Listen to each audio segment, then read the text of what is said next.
أهلاً بكم مستمعينا الكرام. اليوم بنغوص في جانب جميل ومؤثر من سيرة حبيبنا محمد صلى الله عليه وسلم. رحلتنا اليوم هي محاولة للاقتراب أكثر من شخصيته الكريمة من خلال معرفة بعض الأشياء اللي كان يحبها. المصادر المتوفرة بتعطينا لمحات رائعة. أهلا بيك وبالمستمعين. فعلا الموضوع ده مش مجرد سرد لأشياء، هو أشبه بنافذة نطل منها على روحه صلى الله عليه وسلم وعلى قيمه وتفاعلاته اليومية. التفاصيل الصغيرة دي بتحمل دلالات كبيرة جدا. طيب خلينا نبدأ بمثال يمكن كتير مننا يعرفه بس فيه تفاصيل لافتة. قصة الدباء أو القرع.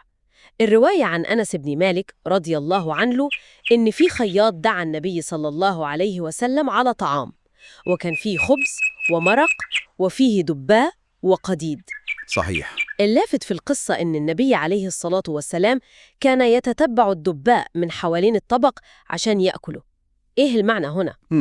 شوفي، المشهد ظاهره بسيط، تفضيل لنوع أكل معين، لكن الأهم هو الأثر. أنس بيقول بعدها إيه؟ فلم أزل أحب الدباء من يومئذ.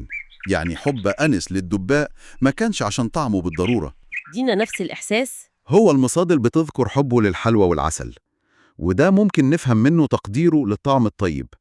وكمان في روايات عن أكل الزبد مع التمر، أطعمة بسيطة طبيعية يمكن فيها إشارة لتقدير الطيبات البسيطة اللي ربنا خلقها. تمام.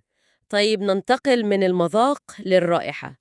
حب صلى الله عليه وسلم للطيب والعطور ده جانب مشهور جدا. الحديث واضح: حبب إلي من دنياكم النساء والطيب وجعلت قرة عيني في الصلاة. صحيح، وكان معروف عنه إنه ما بيرضاش الطيب أبداً إذا حد قدمهوله. طيب إيه دلالة الحب ده للطيب؟ شوف، حبه للطيب هو بحد ذاته كان طيب، كلامه طيب، خلقه طيب، رائحته طيبة. فحبه للطيب الخارجي ده انسجام مع طيبته الداخلية، وهو كمان تقدير للجمال، للنظافة، للرائحة الحسنة. دي جزء من الفطرة السليمة، وفي احترام للذات وللآخرين. والمصادر بتذكر تفاصيل كمان، إنه كان يتطيب بشكل خاص عند الإحرام للحج أو العمرة ولما يحل منه. والسيدة عائشة رضي الله عنها كانت هي اللي بتتولى تطيبه بأحسن أنواع الطيب المتوفرة. تمام، وده بيورينا جانب تاني، الاهتمام بالتجمل والتزين في مواطن العبادة وعند لقاء الناس وفي المناسبات المهمة.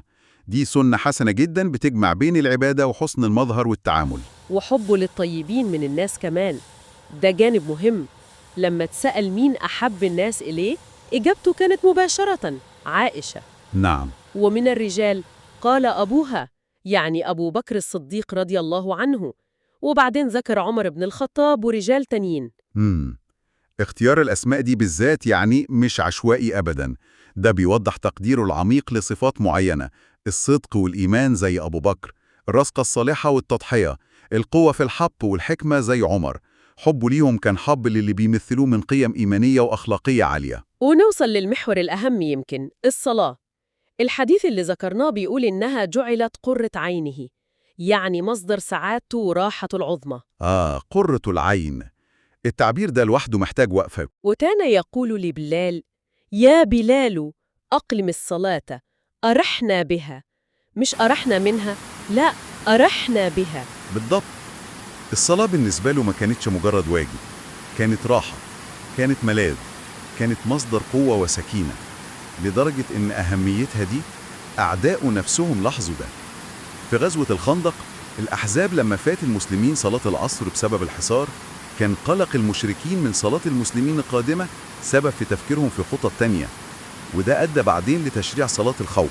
يا الله، ده بيوضح قد إيه الصلاة كانت متجذرة في كيانه وكيان المسلمين. فعلا كانت متنفس الروح ومصدر الطمأنينة الأكبر. إذن لو حبينا نلخص، استعرضنا جوانب من محبة النبي صلى الله عليه وسلم: أكل معين زي الدباء والحلوى والعسل، حبه للطيب والعطور، حبه لأشخاص بأعيانهم زي السيدة عائشة وأبو بكر وعمر لصفاتهم وقيمهم، وفوق كل ده حبه العميق للصلاة اللي كانت قرة عينه ومصدر راحته وسكينته. تمام. لكن يبقى السؤال الأهم اللي المصادر بتخلينا نفكر فيه، السؤال اللي طرحه موقف أنس بن مالك: هل إحنا بنلاقي في نفسنا الشعور ده؟ يعني هل محبتنا للنبي صلى الله عليه وسلم بتوصلنا لدرجة إننا نحب الحاجة بس لأن هو كان بيحبها؟ ونقتدي به فعلا في تفاصيل حياتنا من منطلق المحبة دي؟ فعلا سؤال عميق جدا ويستحق التأمل. يمكن دي دعوة لكل واحد فينا أنه يراجع علاقته بالنبي صلى الله عليه وسلم وكيف بتترجم المحبة دي في الواقع. بهذا نكون وصلنا لنهاية استكشافنا السريع ده لبعد ما أحبه الحبيب المصطفى عليه أفضل الصلاة والسلام. شكرا جزيلا لك. الشكر موصول لك وللمستمعين الكرام.